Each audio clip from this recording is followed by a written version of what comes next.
This is the Gridiron Guys podcast with Anthony Stalter and Super Bowl champion Carey Davis. Driven by Dobbs Tire and Auto Centers. Welcome back to the Gridiron Guys with Super Bowl champion Carey Davis. I'm Anthony Stalter. And Carey, there is so much to get into.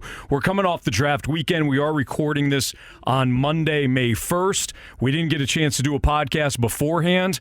But Carey, I think even though predictions would have been fun, to dive into the aftermath of the draft is going to be incredible. So I can't wait to get into that. But I do want to ask you, let's start off with this, because the last podcast that we did happened before Aaron Rodgers was dealt to the Jets and before Lamar Jackson signed his contract with the Ravens. So let's start off with Lamar. He gets his deal.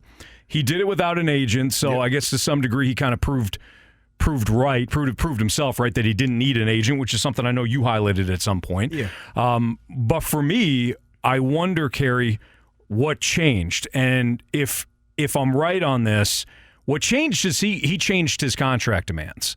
Yeah, he changed his tune and understood that, the $230 million that was guaranteed to Deshaun Watson wasn't going to happen. But he looked at the landscape, right? He looked at what Jalen Hurts had just signed for.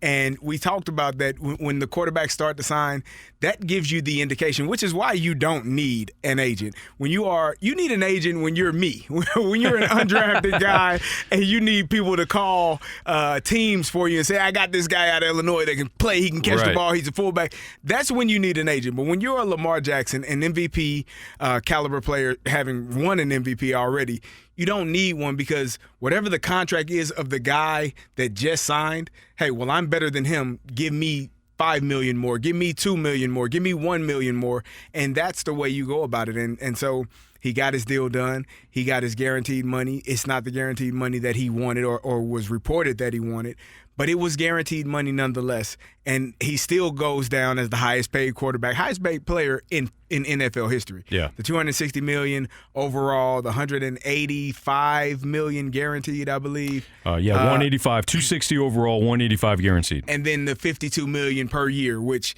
both of those numbers, the guaranteed and the per year, are higher than what Jalen Hurts just signed. Again, what did he get? Okay, give me $1 more. Give me $1 million more. That's how it's always worked. So I don't need an agent for that. And he finally got his deal. He got what he wanted. And both sides came to term. And it's a beautiful thing for the Ravens, because they need him to be successful, and they got their guy. Yeah, I'm glad. I'm happy for Lamar. Lamar deserved what he got because he set the market right. I mean, he set the market with MVP. Yes. He set the market with his play over the last couple of years. I know he's got banged up. Mm-hmm. He's got banged up within the pocket. Yeah. Any quarterback can get banged up within the pocket. So the fact that Jalen Hurts got his deal and Lamar or somebody within Lamar's camp said, hey, why don't you go ahead and submit an offer that is higher than Jalen Hurts? You're going to fall well short of the $230 million fully guaranteed that Watson got. But understand that the Watson deal was the thing, in my opinion, without knowing all the backstory. In my opinion, that was the thing that held back the Lamar Jackson contract. So Carey, he gets $260, $185. Joe Burrow or Justin Herbert, whoever signs next, will get the next amount, and then the guy that I just mentioned that didn't get that contract will get the next amount. That is how the QB market has worked out. So I don't know. So I think Joe Burrow would get more based on making it to the Super Bowl a couple of years ago, AFC Championship game last year. You expect his trajectory to continue to climb and continue to go in that direction. Justin Herbert is going to be the interesting one, because I think he falls somewhere in between Lamar and what Kyler Murray got or what Russell Wilson got. I don't think he gets to that number above Lamar or above Joe Burrow if he were to go after him. I think he's going to fall in that level because he hasn't won enough yet. He hasn't won enough in the playoffs. They got ousted in the first round by the Jags, and they were up. And so you're big. They have struggled mightily with him and Brandon Staley, fourth down conversions, trying to figure out. You are an analytics guy. Are you? I'm not an analytics. I wish everyone could see Anthony shaking his head. He closed his eyes. He took a deep breath, and he just shook his head like, why the hell do I watch Brandon Staley do this every week? I'm not an analytics guy. I'm a common sense guy. I'm right there with you. Carey, you and I are cut from the same cloth in that regard, man. I mean, if the decision makes sense to me, or somebody can explain their decision making, if it doesn't work, That's called a decision that didn't work. It's not a mistake. So for Brandon Staley, I don't understand. There are so many times that he gets in these spots where it's like, the analytics. You're scapegoating analytics. It's like you get into a situation like, math. Yeah. Okay, well the math worked out here. What's the common sense to tell you? So, anyways, go ahead. Yeah. So I think Justin Herbert falls under that number of Lamar and Jalen, somewhere in between, like I said, Kyler and Russell, somewhere in that area. Right. But then you have Joe Burrow, who's probably going to get more than Lamar just got, maybe $1 million more. But then you got a guy in Kansas City who has won a couple of MVPs.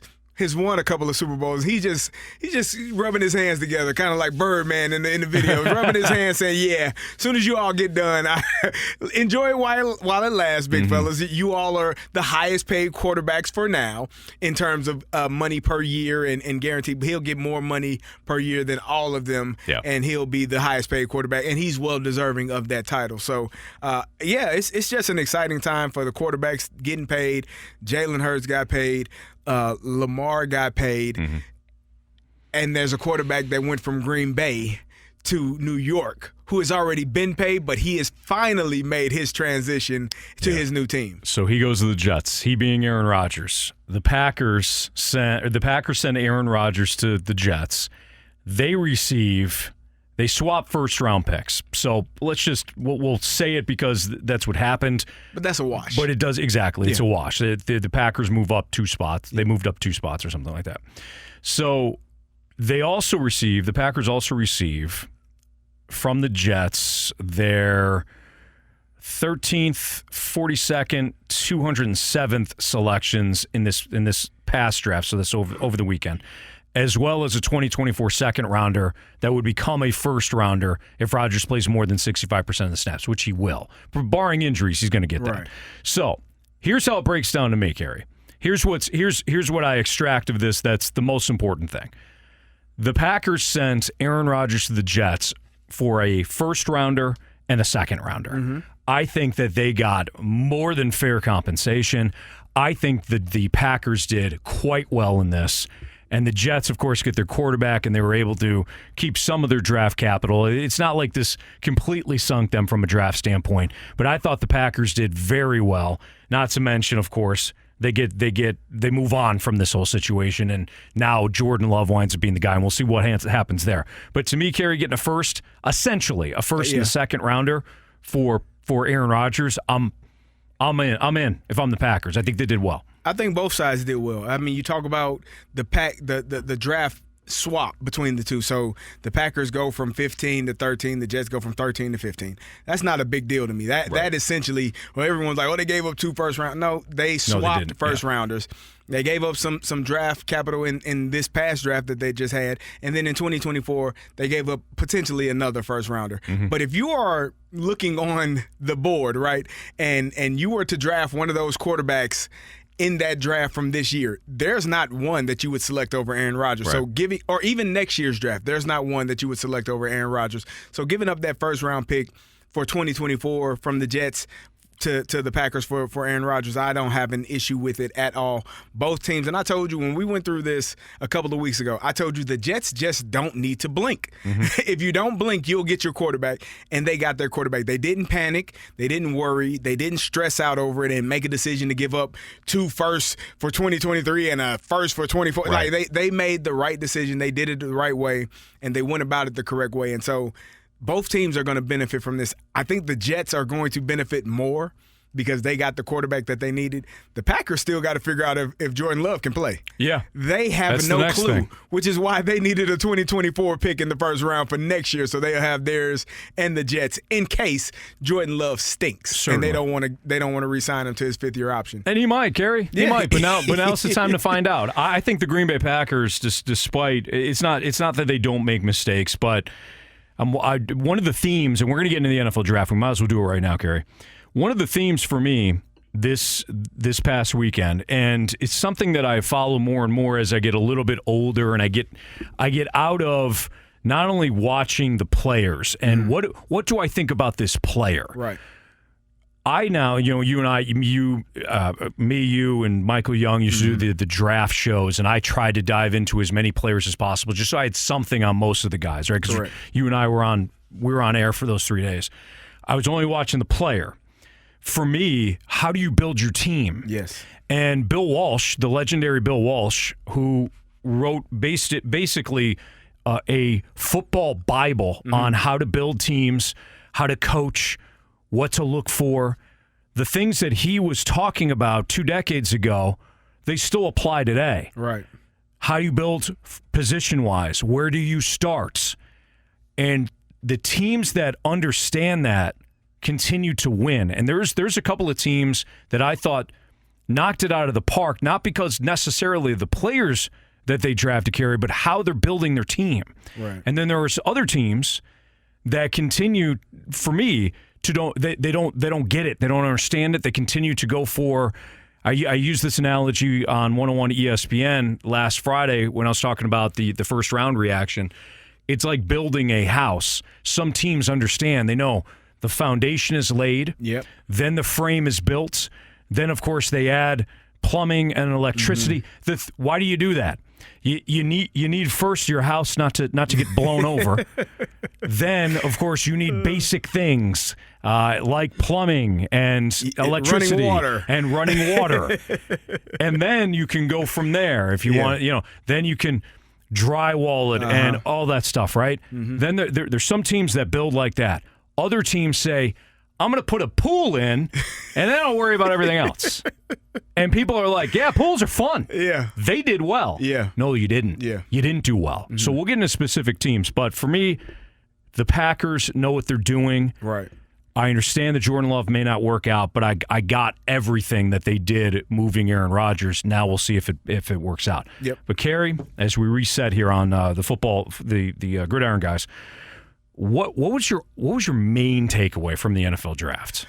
It was exciting for me. It was fun to watch. It was I think the lead up, not knowing if Carolina was actually going to draft Bryce Young, because if he didn't get drafted first overall, it would be chaos. And I think I was kind of hoping for that. Yeah. The chaotic scene of teams trading and frantically trying to find a way to move up, knowing that he hadn't been picked and who was going to go number one. To me, that was exciting. And then I really like what the Houston Texans did. The decision to pick C.J. Stroud with the second overall pick, knowing had they have taken Will Anderson there is no way in the world they wouldn't have had enough to get back up to number 3 to take C.J. Stroud. So the chess move part of it is you take the quarterback first, even though you probably like Will Anderson. He's probably higher on your board in comparison for the two.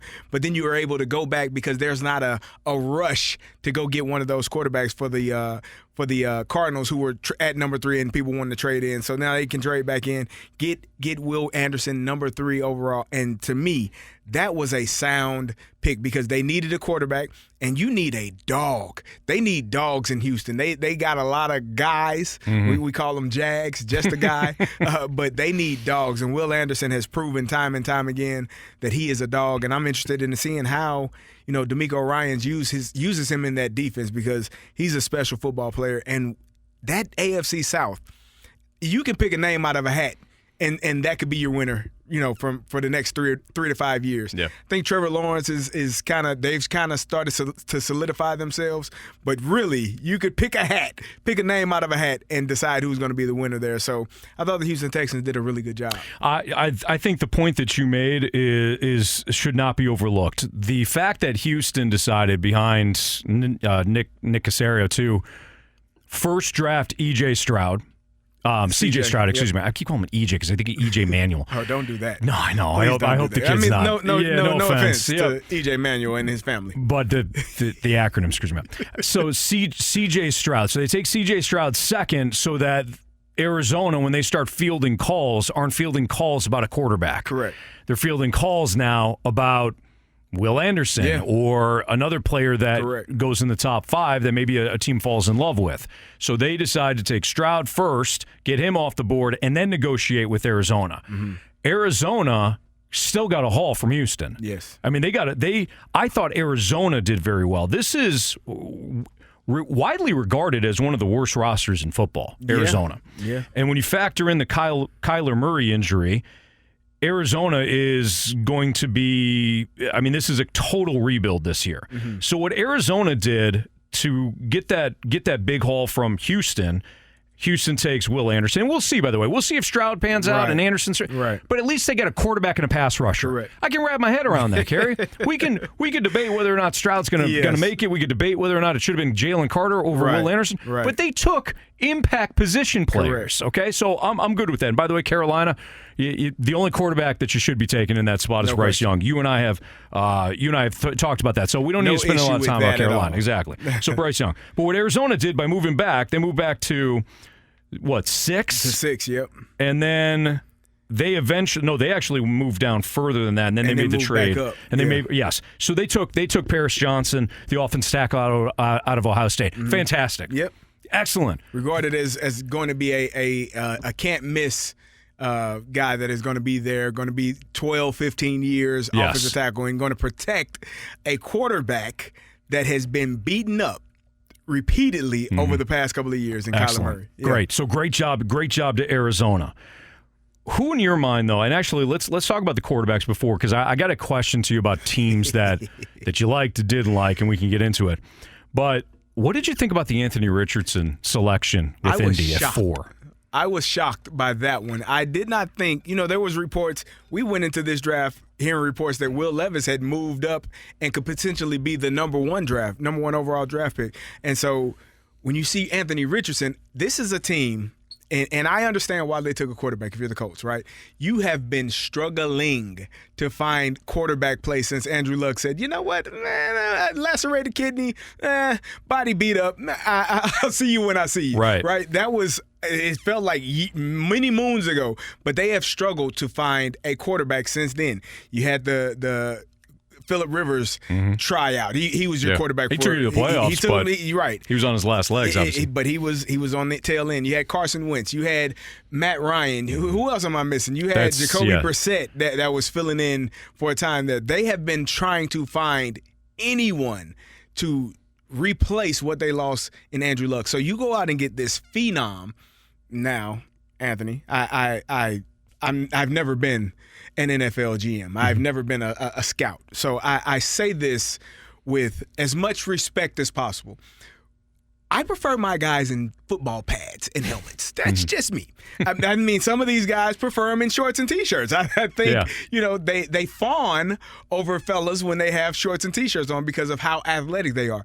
I don't know if Anthony Richardson is going to be the athlete at quarterback that you need. Now, he's going to be an athlete, and he's going to be able to do so many things at that position, but is he going to be able to process, get the ball to the right guy on 3rd and 8 when you need a conversion late in the game? Those are the things that quarterbacks are capable of doing, and I think he can grow into that, but it's going to take some time and some patience, and the Colts got a lot that they probably need to who the hell is he throwing it to would be the first question. Yeah, they got Pittman. They got Michael Pittman, obviously. Okay. They've got who's the Austin Anthony. Yes, okay. If it takes you to your point. They do have Jonathan Taylor. They do have him who coming off of an injury. They do have Michael Pittman. If Jonathan Taylor is back to his form from 2 years ago, there you go. You got something there in the run game. What's his name? Austin Pierce? Something? Yeah, exactly. That's him. With all due respect to the Austin Pierce family. We love you. But DeAndre Hopkins' name, don't you? Pierce. Exactly. There you go. So when you have trouble reciting the receivers' names, you're going to have trouble finding people to catch passes because defenders also know this guy isn't an elite receiver. Now, Michael Pittman Jr., I think, can grow into being a very good, serviceable receiver, probably at number 2 as opposed to a number 1 receiver. I don't know if he'll be a number 1 because those number 1 guys, they show it from day one. It's not a question as to whether or not they're able to do it. But I think the pick with Anthony Richardson was a surprise for me because I didn't expect it, and I think it's going to be a lot more work than maybe some people would assume that it would be. To me, Carey, what they have now is they just got, they were just given a bunch of clay, but the clay's all over the place. Yes. And it's up to them now to kind of mold it. And it's going to take some time. I'd rather have an Anthony Richardson than a Will Levis. Will Levis, to me, is not a quarterback. Anthony Richardson, a dynamic talent, but to your point about the processing, what are you seeing? I mean, that's all stuff that he could have developed more at Florida. Right. But instead, he enters the NFL draft, which was the right decision. He got taken 4th overall. You can't debate it now. Right. But when it comes to the Colts, can Shane Steichen, who was in Philly and saw what they did with Jalen Hurts, pretty athletic quarterback there. Can you be patient and allow Gardner Minshew, who's their veteran now? They signed him. He starts. He gets beat up behind a bad offensive line, and Anthony Richardson. Can you slowly develop him? That's the question. I think that's a really good point because Jalen Hurts 2 years ago was not this version of Jalen Hurts that we saw last year, and the development the strides that he made in 1 year to go from a guy. I know that they were thinking about drafting a quarterback had this season not taken place the way it did for Jalen Hurts. He grew immensely in his ability to deliver the ball, his recognition of the offense and understanding coverages and where the receivers need to be. It helped that he got A.J. Brown. I mean, that generally helps when you get a 1A to your 1B in Devontae Smith. But great offensive line, Carey. Yes. Great offensive line. Keep him protected. Keep him clean. Run the ball. A defense that gets after the quarterback. Continue, sorry. All of those things are beneficial, and we'll see if Anthony Richardson, how he grows and how he matures in the offense and understanding of it. But I think he does have the right pieces in place for him in Indianapolis because he's got a coach that has done it already with an athlete of his caliber. With a worse team, though. So now it's going to take some time. All right, let's move forward here. Do you want to get into Will Levis or do you want to get into the rest of the teams you like and didn't like? We can save Will. Will will be there, right? He's going to be. He'll be around. Will's still waiting, unfortunately. I see what you did there. I want to talk about the Seattle Seahawks, and they got a guy. This is a homer conversation for me. Devin Witherspoon out of the University of Illinois. I love it. I mean, Anthony, if you watch this young man play football, and I know you have, when you watch him play football, he is dynamic at the cornerback position. Normally, when we offensive guys talk about, how we're going to game plan versus teams, we usually call push crack for the receiver. Okay, push the corner and go crack the safety. Don't worry about blocking the corner. We'll let the corner – we want cornerbacks to tackle. If you're Seattle, you want this cornerback to tackle because he knocks people out. He's a very good in coverage, good length, and a young man that was a basketball player up until I think his senior year and decided to play football. So all you young 6 foot – think you're shooting guards, you might want to pay attention. Listen to the football guys. Listen to the Gridiron guys when we tell you go play cornerback at your local high school. That's right. The hell with that basketball if you're a 6 foot shooting guard. It just if you're 6'4", go for it. If you're 6'4" and up, go for it. I'm sorry, not sorry. But to see that, and then they get Jackson Smith and Jigba later on in that first round to help out with that offense. I was really excited about those two skill positions for the Seahawks and what they were able to do there. In fact, I got into an argument with somebody before the draft about the two corners, and it was obviously Witherspoon and then Gonzalez, the kid out of Oregon. Yep. And he was a fan. He was a Lions fan actually, and he was saying, you got to take Gonzalez at 6. And I said, if you want a cornerback, you got to take Witherspoon out of Illinois. Yes. And he was, he's talking about Gonzalez's speed and all that. I go, hey, that's great. Corners have to be able to outrun their mistakes as a rookie. Correct. You have to. But Witherspoon, the tenacity, the physicality that he plays with, that's a football player. Yep. And if Witherspoon would have fell to the Lions and what they're trying to build in Detroit, physicality and all, I thought it would have been a perfect fit. Yeah. Instead, we talk about, I mentioned before about teams that know how to build and teams that don't. And Pete Carroll, everybody's like, you got to get this guy out of here. He doesn't understand Russell Wilson and the offense that Wilson needs to be in. Yeah. Well, look at what happened. Wilson goes to Denver. They're like, we'll do anything you want, Russ. A disaster. Definitely. And Seattle is still humming after only a couple of down years because Pete Carroll and John Schneider know what the hell they're doing. I love the pick there. I don't care that it was the 5th overall pick. This was a pick that they'd received in that Russell Wilson deal. So, some people are like, well, it's too high. No. Why didn't they trade back? Because they didn't receive calls. Correct. I mean, at some point we have to realize that these teams, why they could have got him at 17. No, they couldn't have. No, they could not have. He would have probably went to 6 and got taken either by the Lions or somebody else. To your point, I think that's part of the reason why the Lions did trade back and ended up taking Jahmyr Gibbs, the running back from Alabama. I believe that they really wanted Devin Witherspoon out of Illinois. They drafted a safety last year, Kirby Joseph, who played at Illinois, and Kirby started a lot of games this season as a rookie and did a fantastic job. So I truly believe that the Lions were ready to take Devin Witherspoon with that pick, and when the Seahawks swooped in and picked him, because everyone had the Seahawks taking Jalen Carter, right? Yeah. They're going to go defense. They're going to go defensive line. Boom, Witherspoon will fall in their lap. But he didn't. The Seahawks swept in and took him. And so now the Lions kick back a couple of spots and pick up some more picks. Yeah, I hated it. I understand what you're saying. Did you hate them moving back, or did you hate the pick that they made when they moved back? I understand why they moved back. They don't forget, too, they traded Jeff Okudah, who they took 3rd overall a couple of years ago. So to your point, Carey, they're probably saying, okay, Witherspoon's going to fall to us. A lot of mock drafts had him going to 6, and that doesn't necessarily mean anything, but it gives you at least the idea of where Witherspoon was going to – he was going to go somewhere 6 to 10 probably. Right. So the Lions say, okay, crap, Pete got us. Yep. So what do? I don't mind them moving back at all. Get some more draft capital, cool. The selection of Gibbs, and I'm going to say this a lot of times in this podcast. All right. I'm not talking about the player. Correct.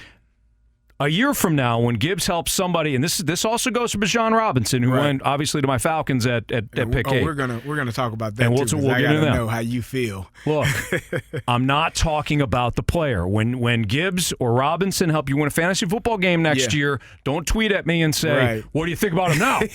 I'm not talking about the player. I'm talking about the aspect of building a winning football team. And Carey, when you look at what the Lions did when they move back, they take Gibbs, the running back, widely regarded as the second best running back in the draft. The fact that they signed David Montgomery in the offseason, they had DeAndre Swift at the time. I know they traded him to the Eagles, which is another point of like, Why did you take Swift in the second round, high in the second round, ahead of Jonathan Taylor a couple of years ago, only to turn around and draft his replacement and then trade DeAndre Swift for pennies on the dollar? This is what I'm talking about with running backs and the ability to build a successful team. Mm-hmm. So what did the Lions do next? They took a middle linebacker, Jack Campbell out of Iowa. I get it. Iowa produces linebackers with linebackers, linemen, you're going to get another Jack Campbell a year from now. Tight end. Exactly. Which, by the way, they traded T.J. Hawkinson a year ago, an Iowa tight end, to take an Iowa tight end in Sam Laporta, who can't find the end zone. Everybody's talking about Laporta being, a dynamic receiver. Iowa's offense was, I don't have to tell you this, Big Ten guy. Oh, yes. Iowa's offense was pathetic a year ago. They were putrid. Again, I'm not criticizing Laporta. He might wind up being great. But their first 3 picks, Carey, a running back, a middle linebacker, not a pass rushing linebacker, but a middle linebacker, and a tight end. Mm-hmm. And then they took Brian Branch, the defensive back. Okay, cool. Then you took Hendon Hooker in the 3rd round. Hendon Hooker is not going to be playing next year because of the injury. Not hey, look, not fair to the kid. Right. But he's not. He's not going to play. He's already 25 years old. Mm-hmm. Same age as Sam Darnold, who's been in the league, I feel like, for half a decade now. And he played an offense that was largely regarded, for Josh Heupel, largely regarded as a college system. Right. Hendon Hooker's a major project. So you invested a 3rd-round pick out of that. Then finally you went with the defensive line. You can't rush the passer outside of Hutchinson. He's it. That's it. They did need to get better, in the pass rush department. I think I agree with you there. Aiden Hutchinson was a spectacular, dynamic player last season in his rookie year, and I loved what he did. They ran into some issues, though. We haven't talked about this. They had a suspension with some of their players, Jameson Williams being one of them. You lose that dynamic player for 6 games. I think they went with the best player that they felt on the board in Jahmyr Gibbs. Now, it was odd as hell because you got DeAndre Swift, who's, when healthy, is – I think Jahmyr Gibbs, when healthy. Great point. And so you go out and draft him, and then you trade away DeAndre Swift. You signed Montgomery in the offseason. So the mindset was, okay, David Montgomery switching teams in the division, coming from the Bears, is going to be your lead dog. And now it was strange. But I guess you would have to ask, what other positions did they need? Cornerback, I think, was a position. They got Mosley from San Francisco, and they got Sutton from Pittsburgh to be cornerbacks, and they probably wanted to add depth there. But when you don't get the cornerback that you want, right, you're not going to go out and reach on a Gonzalez from Oregon just because. That's fine. So I think they went with the best player. I just think it's strange that they did that in that order. And you know, the team that came out the best was the Philadelphia Eagles. Okay, exactly. Thank you. Okay, real quick on this. You got Hutchinson. If somebody's listening right now as a Lions fan, we have Hutchinson. Yes. Did you not watch how the New York Giants built their 2 Super Bowl teams? Yes. Did you not watch that? Yep. Because they got criticized. Yeah. They got criticized for taking a defensive end in the first round. I can't remember. I think it was Justin Tuck. Tuck and O.C. Umenyiora was another one. And you had Strahan. You had Umenyiora. Yeah. They took Justin Tuck, and I think it was the Tuck pick. I remember this because I've been watching the draft for a long time now. Yeah. I love it. They got criticized. Like, you already have 2 DNs. Mm-hmm. It's like money. You can never have enough. You can never have enough defensive ends. You can never have enough pass rushers. Are you seriously looking at this depth chart right now outside of Hutchinson, and are you satisfied with what you have, defensive tackle and defensive end? You can't be. I don't think you are.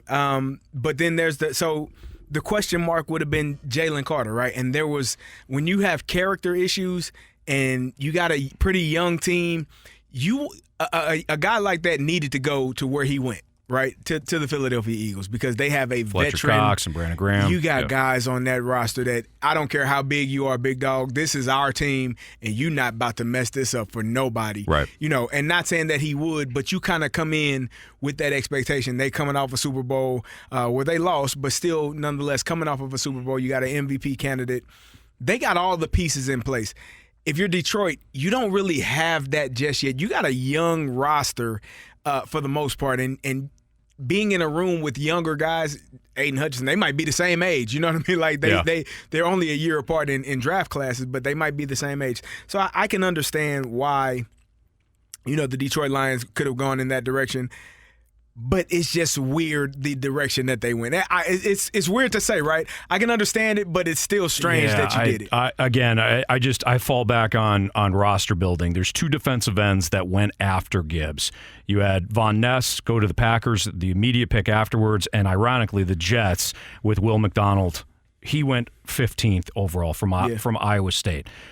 You got 2 cornerbacks. Emmanuel Forbes from Mississippi State went to Washington, and of course Christian Gonzalez after the Patriots made the deal with the Steelers. Yeah. They took him. And then was the Jack Campbell pick. Carey, I'll bet dollars to donuts that were 1, 2, 3, 4, 5. Five picks between what they did with Gibbs and what they did with Jack Campbell. One of those 5 guys will be a stud Pro Bowler, and we're talking about at a premium position. Yeah. Understand what I'm saying? I'm saying one of these guys is going to be a Pro Bowler, an All-Pro at a impact position. Yeah. That is my point. 2 corners, 2 edge guys, and an O-lineman. Thank you. One of them probably will be. And I may be a homer pick again, but I think Broderick Jones in Pittsburgh from the offensive tackle might be that guy. He's got a little nastiness to him, and that's what you need from an offensive lineman. There you go. And so, yeah, that could be the one. The Detroit Lions just had to, I don't know, they had to pick who they felt would be the best. I want to go to your team. You represent, you don't have any Falcons gear on today, I don't think. I had to pack that away after the Super Bowl. Yeah, which one? The 2000. You know damn well which one. Was it 28-3? Yeah. That one? Okay. Yeah, that one. We know you still represent the Atlanta Falcons. What did you think of the pick for Bijan Robinson out of Texas, the running back? Yeah, I think Bijan Robinson is going to be a dynamic player because everything you hear coming out of Texas. I mean, when you watched the Texas game last year, if you didn't know who Robinson was, you knew who he was within the first quarter. Correct. He just an unbelievable talent, and apparently an incredible work ethic. He's all about football. They're not going to miss on the player. Okay, they're not going to miss on the talent. They're not going to miss on the player. Understand what I'm going to repeat this. I'm not talking about the player. Right. I am talking about building a successful football team. Terry Fontenot is their general manager. Thomas Dimitroff was their previous GM. He got let go, and then Terry Fontenot and Arthur Smith were hired. Terry Fontenot came from New Orleans. He was their director of player personnel. He was their scouting director.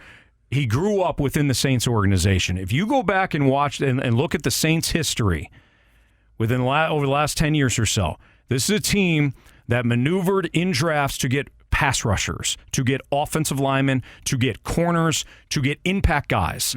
Where did they get their skill positions? In the second round and beyond. Right. Michael Thomas was not a first-round pick. Michael Thomas was a second-round pick. The Saints, I'm not saying, every once in a while, of course, they took like Reggie Bush way back in the day. I understand they took some skill position players at times. But the Saints drafted fundamentally under Mickey Loomis and the scouting director and Terry Fontenot for impact positions. Yep. Terry Fontenot, first 3 picks, first rounders. You ready for this, Carey? Okay. Kyle Pitts, who's not a tight end. He's listed as one, but he's a receiver, and you know that. Kyle Pitts, basically a receiver. Drake London, an actual receiver. And Bijan Robinson, who's a running back. Drake London was a very good receiver last year. Kyle Pitts, great rookie year. Last year, didn't use him. Why? Bad. Why? Because he's not a tight end? They want to run the ball. So you took 3 position players. You're building from the outside in. Correct. Guess what the Falcons used to do when they had a miserable run? Outside in. I'm so sick of people talking about wide receivers. You got to have a wide receiver. Really? You had Roddy White on one side and Julio Jones on another. You win a Super Bowl? Did you win a Super Bowl? You did not. No, you didn't win. Unfortunately. Yeah, Michael Turner. Oh, the offense is explosive. Yeah. Why can't they win? You don't have a defense. Right. You've never had a defense. Yep. Now, I will say this, Gary. So that's what I feel. So you took the running back, you put the pool outside before you laid the foundation. Right. Okay? Or they're swimming in the pool, having a good time. It's a lot of fun. The neighbors are like, "Oh man, we need a pool. We need a pool." And so you go over there sleep at? and you realize you can't go to the bathroom because there's no bathroom, and there's no food because there's no refrigerator, no electricity. No electricity. Yeah. You just don't even have a roof on the house. You just have the pool, Carey. Yeah. So that's what I think the Falcons are doing. Again, don't tweet at me when Robinson helps you win a fantasy football league last year, or else I'm going to tweet right back and say you're 7-9. The team's 7-9. Now, Matthew Bergeron, who's the offensive lineman out of Syracuse, and Zach Harrison were their next 2 picks. Carey, if they hit on those 2 guys, one, that offensive line is pretty good. Yeah. So if Harrison slides in at guard and you complete this offensive line, and you feel better, and Zach Harrison winds up being a good pass rusher, okay. But you were second to last in sacks last year, Carey. You can't take the cherry on top when you don't have the freaking ice cream down below. That's my thoughts. So do you feel any way they made some transactions in the offseason? They brought in Jesse Bates. They brought in Jeff Okudah, who you spoke about via trade from Detroit. They brought in Calais Campbell, who is, I mean, even though he's almost my age, he is still one of the largest human beings and a stout defensive lineman, going to do his job to the best of his ability. They've made some upgrades there. Do you feel like they've done some good things?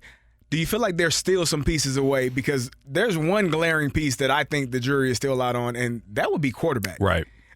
I was surprised that they didn't look in the quarterback room to try to get better there. That was intriguing to me because I think, last year you had Marcus Mariota. He's going to be your guy, and you're going to figure some things out. You did well in the run game with Algier and Cordell Patterson. Yep. I didn't necessarily think that was a need for them. And I don't know if you took a quarterback in the first round, but I agree with you. I think there were some other needs that could have been met prior to going to impact positions. Yeah. I mean, impact positions. What are your thoughts on Desmond Ridder? He's a third-round pick last year. He's fine.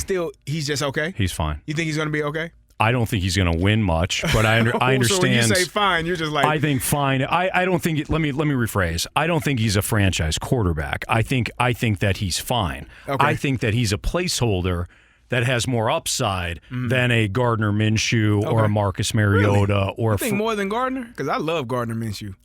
Like overall upside? Yeah. Not in a single year, just, like you're looking at it long term. There's a reason why Minshew's bounced around. Yeah. Can Minshew win you a couple of games? Sure. Mariota won you a couple of games last year. He also cost you games last year. Right. I think they're going to ask Desmond Ridder to not lose games. Okay. It is the defensive. You have never had a defensive line. Mm-hmm. I'm sorry. You had one defensive line. It was in '98. You went to the Super Bowl that year. Since that point, you've had like John Abraham, who's an absolute stud, but you have not had pass rushes. Look at the sack numbers, Carey. They've never figured out the pass rush. So what do? You just keep drafting defensive ends that are pass rushers, and then eventually you figure it out. Like the Eagles just did. Did the Eagles need Did they need Jalen Carter? No. But they drafted him he's an impact player at an impact position. Definitely. They did the same thing with with their second pick too, with Smith. Yeah. Nolan Smith out of Georgia. Yes. They are turning into Georgia North. So an SEC team that's had a dominating defense the last 2 years, the Eagles have taken, 4 or 5 guys now? Because they did the same thing last year. I love it. They took 2 last year. They took 2 this year.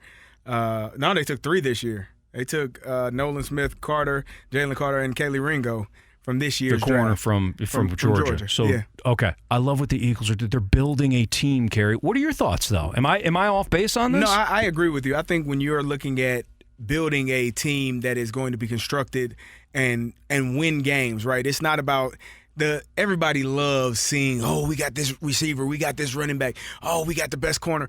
Yeah, who's going to block? Yeah. And so, I coach high school football, right? So I always get, I got a kid that lives in your district. He's going to come play football. Okay, cool. What position you play? Oh, he's a receiver. Of course. Okay, cool. Yeah, thanks. Right. Hey, he's a DB. Okay.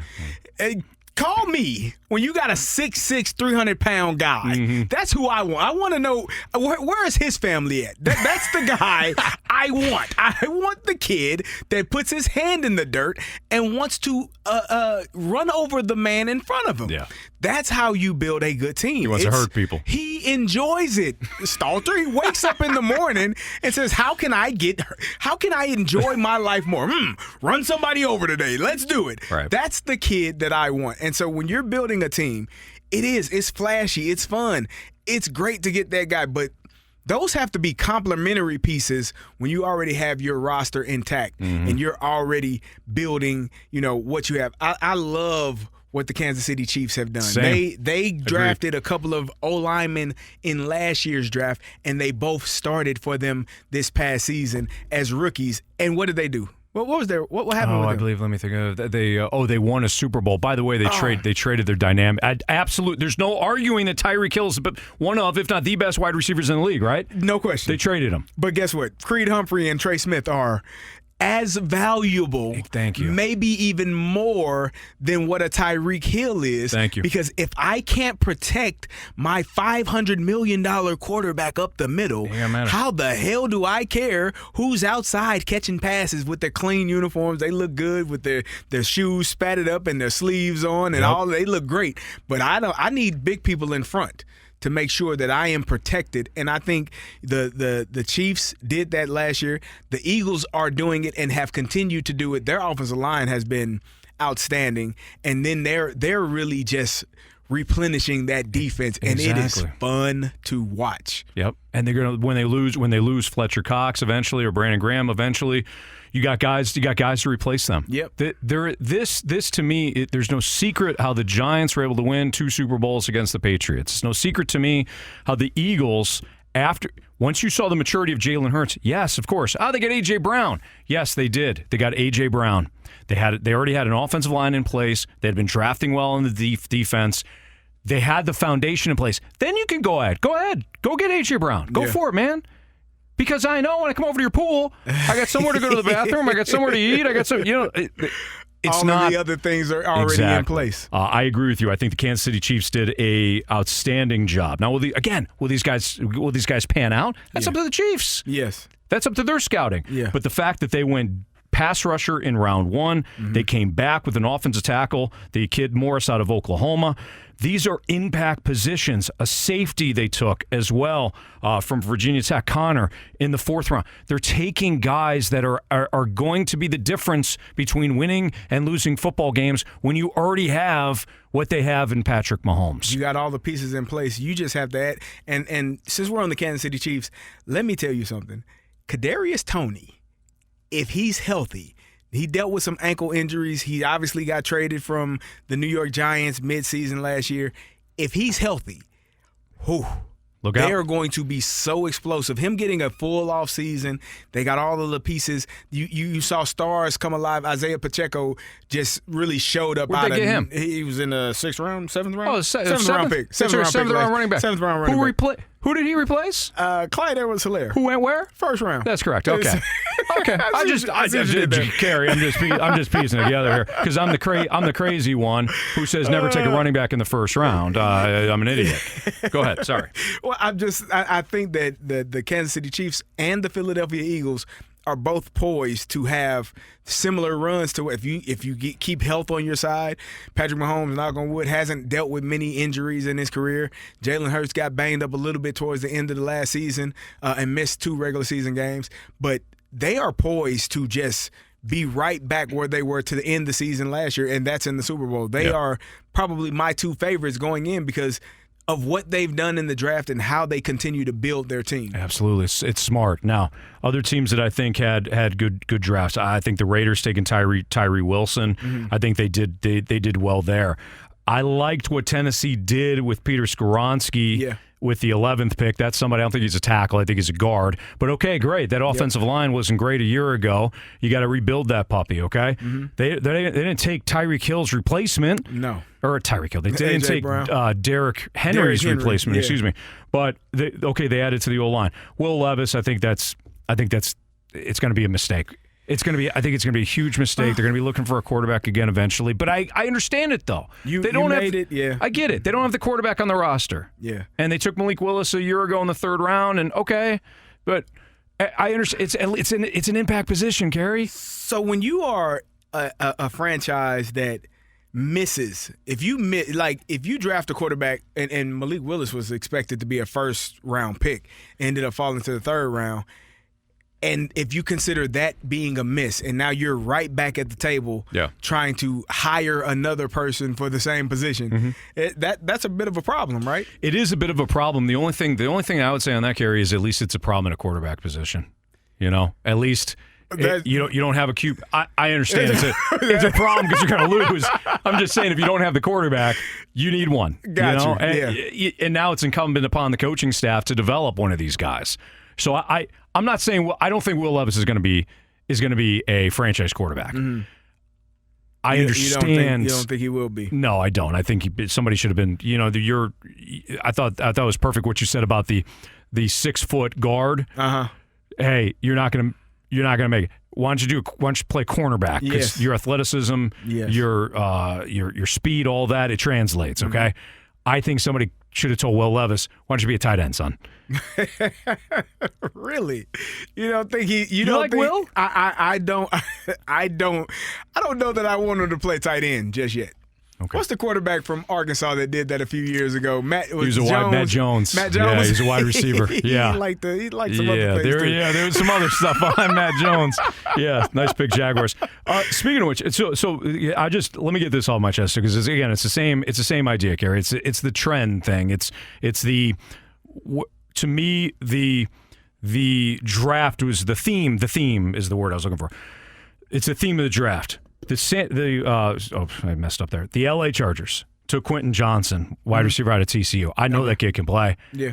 I know that he was an outstanding player at TCU. I get it. Did they need another receiver? What are we doing?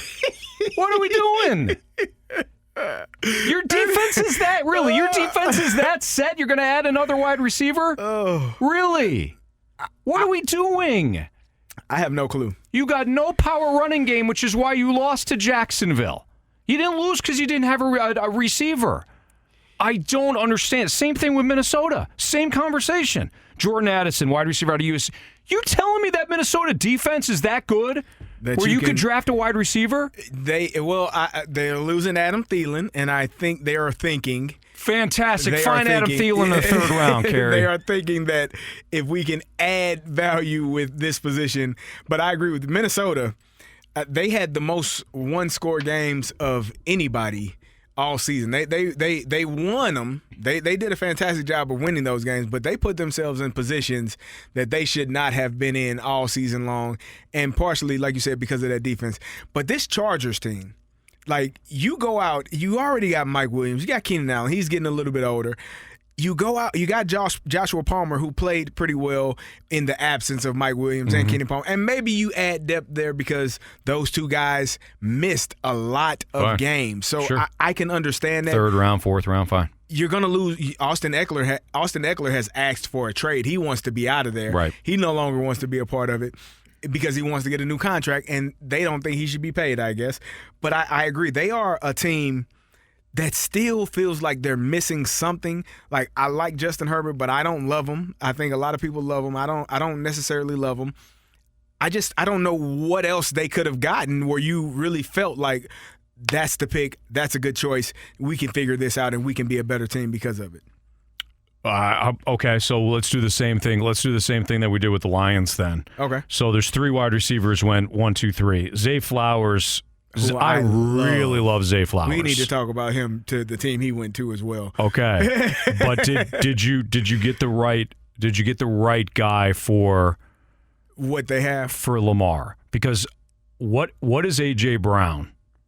6'1", powerful. He's a big fella dude that moves people out of the way when they're in the way. I know that Devonta Smith is a slight. Is a wide receiver that is slight. He's 6 foot 6'1", and he also panned out. But he panned out because he plays in a system that allows him. He's an outstanding route runner, but he plays in a system that's going to get him the ball. Otherwise, AJ Brown helps out Jalen Hurts because he's a big target. Right. Jalen Hurts isn't the most accurate quarterback. Right. Lamar, for all his strengths, is not the most accurate quarterback. Right. To get a smaller wide receiver and a deep threat, I understand the thought. Just let him go. You throw it to him. You had that, though. You had that, though. In Hollywood. Exactly. Yeah. Bigger receivers that can win in traffic, that can give Lamar a bigger target. So the idea that they gave Lamar a weapon, I understand it. Did they get him the right weapon? And again, I loved watching. There wasn't a lot of reason to watch Boston College. Nah, Flowers about it. He is dynamic. He is the thing that I love about his film. Watching it, even though he's not a big receiver, he plays bigger than his size. And sometimes you'll have guys that 5'10", 5'11", but they high point the ball better than guys that are 6'2", 6'3". He goes up and he will go get it, and it's my ball or no one else's ball. And as a quarterback, if I got a guy that I can trust and have confidence in to make that type of play, I love that guy on my roster, despite his size, despite him being a little bit smaller. I think they got the right guy, and I think Lamar Jackson, oh, that's who we're trying to get? We got OBJ? Oh, okay, well, give me $1 million more than what Jalen got, and we'll figure it out from there. Right. And so I am thrilled about them. And then you talked about the receivers, Quentin Johnson going to L.A. That it's just an intriguing pick. It is. It's. I don't know if that's a need. I think we'll find out by October. We'll have a clear view of if this was the right pick for each one of these teams. Did they make the right decision? There are a few guys that are no-brainers. Paris Johnson, obviously, no-brainer. He's going to be starting day one left tackle and end of story. But there are going to be some guys that it's going to be interesting to see how they fare or where they end up in their respective teams because, it's some question marks there. Absolutely. The Chargers, by the way, you happy about that O-line? You satisfied there? You satisfied? I do love Slaughter, Slater. I like Slater. Rashawn Slater. Rashawn Sure. Slater, the left tackle. Okay. You good with the rest of the O-line? You good with the rest of that? Outside of Khalil Mack and outside of Bosa, you good with the pass rush? I mean, I like those two guys a lot. That's the point. That's my point. You can never have enough defensive linemen that pass rush, or linebackers, depending on what your system is, to pass rush. I'm not saying never draft a running back or a wide receiver in the first round. I'm not saying that.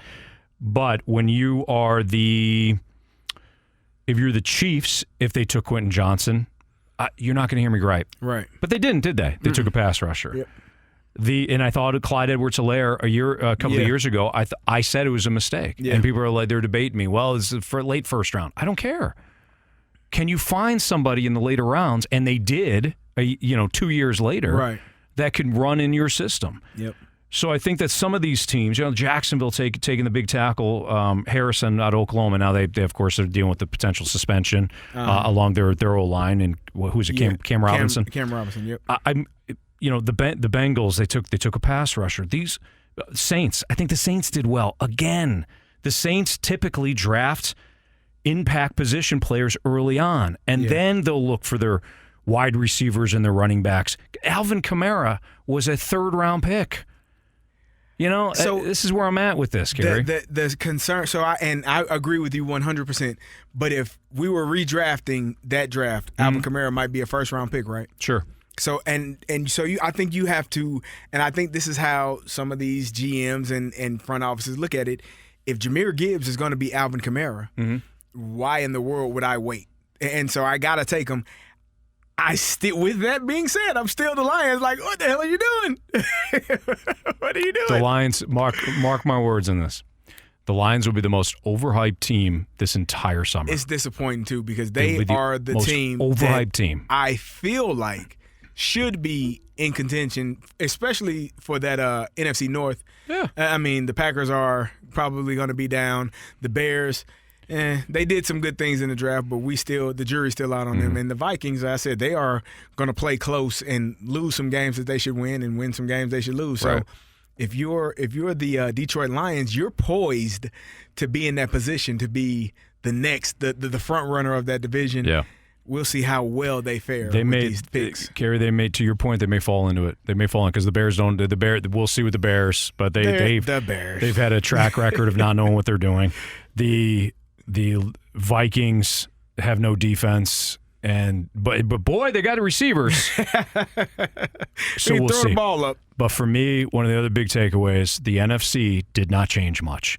The Eagles are playing chess when everybody else is playing checkers. The Seahawks added. They didn't even have the most talented roster last year. Right. But they added. San Francisco is going to be outstanding again this year because they've got a smart front office and a smart head coach. The NFC South is, you got 4 teams that are rebuilding. It might be the Saints division to win because of Derek Carr. And not that Derek Carr is a world beater, but Derek Carr is the best quarterback by default in that division, unless Bryce Young, comes out with his hair on fire. But the top of the NFC is still the Eagles, the 49ers, and the Seahawks. I didn't see any change there. Dallas is going to be good, not great. I'm not going to fall in love with the sexy Lions. Because of the knee biting. You just told me over the weekend you don't know what you're doing. You did. I'm sorry, and maybe I'm wrong with those picks. I love Carey. I love crushing myself. So I will beat myself up gladly if the Lions prove me wrong. But anyways, you're probably right about the NFC side though. Any other? There's so much, Carey. This will spill in other podcasts. But any other takeaways you had? I'm just, I'm excited to see how this football season. It's May 1st, so we're still a ways away from opening kickoff. But we got so many topics, so many things to discuss, and so many things to look forward to. And I think, I hope, I think next couple of podcasts we should break down divisions and figure out who's going to be where in each division so we can give our fans an idea of, if you play fantasy football, who to draft, who the hell to stay away from, and which teams are going to be the top teams in each division. Yeah, I love it. And then that way, too, if we didn't hit – because we didn't spend a lot of time talking about the Bears. I think the Bears are interesting, and we didn't. They had a bunch of draft picks. We didn't get into them. Yep. Maybe we can get into the NFC North next week or whatever. But, yeah, breaking down into the divisions. The AFC North. That's where real football is played. The AFC North. Well, the AFC North. How about the AFC just in general? That's a gauntlet. You kept Lamar in that conference. You added Aaron Rodgers, and I think Aaron Rodgers is on his last legs, but he's still Aaron Rodgers. There you go. Yeah, it's still better than most. Yep. Yeah. So this has been a lot of fun, Carey, breaking down a lot of the big topics in the NFL draft. We didn't go team by team, pick by pick, and all that. We've got a time limitation, but as Carey noted, we'll look at the divisions and the teams a lot moving forward throughout the course of the summer. Unfortunately, we got a couple of months to break this all down because we love football and we want it back as soon as possible. But fortunately, we do have plenty of time to get into the division. So that'll do it for the Gridiron guys. Super Bowl champion Carey Davis. I'm Anthony Stalter. We thank you for listening. Hope you subscribe wherever you download your podcast, and we'll see you next week. Again, this has been the Gridiron guys.